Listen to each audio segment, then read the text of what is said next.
What's the deal with eating beef versus eating fish when you're doing keto? Hi, in case you don't know who I am because you're new to this channel, I am Slick Nick, your personal keto bro. And no, I'm not a doctor, not a dietitian, not a nutritionist, not a personal trainer. People, what do they love to say on the internet? You should really do your research. Well, guess what? I'm doing my research and you're watching me do it. From a guy who had a dad bod a year ago to now a guy who does keto. And I'm slowly getting, slow but steady, getting closer to that 17% body fat goal that I have. Because now I'm wearing size medium t-shirts, which was one of my many goals. I can easily do that now. So I'm seeing progress. I'm seeing how this is working for me. I don't need anyone else to be keto, but I am happy and passionate to tell other people what's working for me. Those 5 pillars of keto, which I always put in that link right there, which is filling up on fat and fiber, eating twice as much fat as you do protein every day, and having less than 50 carbs a day. That's number 1. Number 2 is not eating all day long. Instead, I do 2 meals a day. Sometimes one today will actually be a one-day meal because I haven't eaten any food and it's 3 o'clock now. I've only had my MCT oil and my butter and my coffee, and that's it. That doesn't actually spike insulin. So doing intermittent fasting keeps you from being able to store fat to begin with, and when you save your 50 or less carbs at the end of the day, there's so little your body can do to actually store fat. Number 3 is walking 2 or 3 miles every day. Number 4 is drinking a gallon of water every day. Number 5 is sleeping for 7 hours a day. So I created that method and that model. You're welcome to check out that video right there. But I really want to talk about beef and fish because, and I think, there's all kinds of little mistakes you make when you first go keto. I'm several months into it at this point, and here's one of the things I learned: beef versus other meat. So, for example, tonight my wife is making what I call Super Bowl soup. It's ground beef and it's cream cheese. It's very keto friendly. I love it.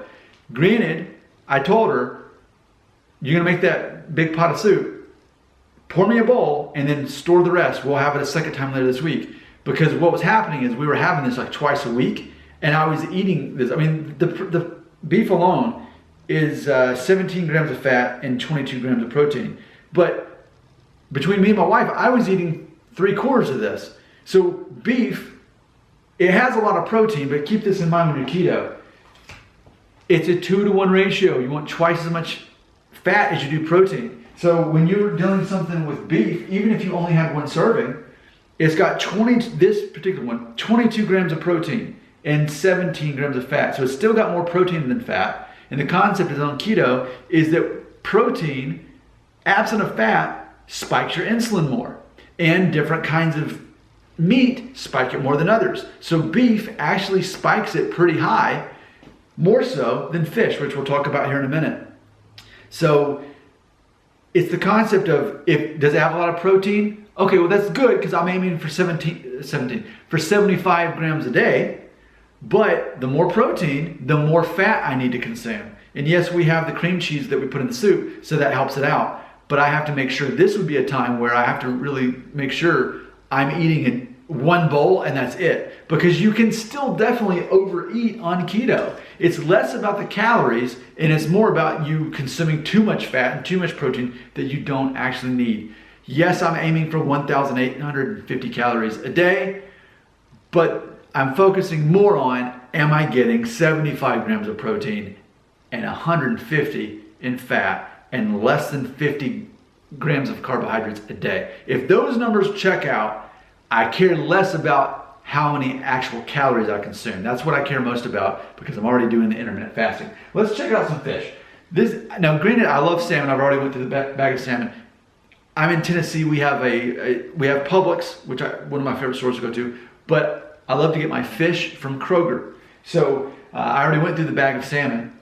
After the whole COVID thing finally cleared up, here we are a year later. Now I can finally get fish again. So here's some cod. Let's check out cod. I love cod. Let's check out the numbers on it. So only 0.5 gram of fat, but 26 grams of protein. So that's amazing. That's so much protein. So when I have fish, I make sure that I'm cooking it in butter. I'm making sure that I will have some kind of cheese with it, maybe For example, cream cheese, I love to put, cream cheese is basically just pure fat, it's like butter. So I wanna make sure I'm adding fat to this. Let's check out pollock, which to me, I think is very similar as far as how it tastes and basic concept. This is also a half a gram of fat and 14 grams of protein. Whereas, wow, so there's like twice as much in cod as there is protein when it, yeah, so that's interesting. I didn't even know that till just now. So for future reference, I guess I'm gonna focus more on cod as long as I keep my fat numbers up, which I often, what I'll do too is I'll eat some mixed nuts when I do eat fish, because that's an easy way to get the fat numbers up. But see, we have to consider, there's something called an insulin index. If you want to check out Dr. Berg, B-E-R-G, on YouTube, he talks about, he's one of the few people on the planet talking about the insulin index, that certain foods will spike your insulin more than others. That's why I stopped doing protein smoothies. I definitely don't do whey. Yes, there is some whey in my yogurt, but that's different because there's so much fat in it. But like those whey protein smoothies I was doing, while they didn't have much carbs in them, they had like basically zero fat, and I was doing like 30 grams of protein. Well, whey protein specifically spikes your insulin, even though there's hardly any carbs in it. That the absence of fat alone would actually keep me from being able to burn fat. So I learned that and I cut it out. In beef, I found these nitrate-free beef franks, and I was so excited about it. And I was like eating 2 a day, thinking, oh, I'm getting my numbers up high. Well, I was eating too much fat and protein. So when it comes to beef, I try to only do it about twice a week.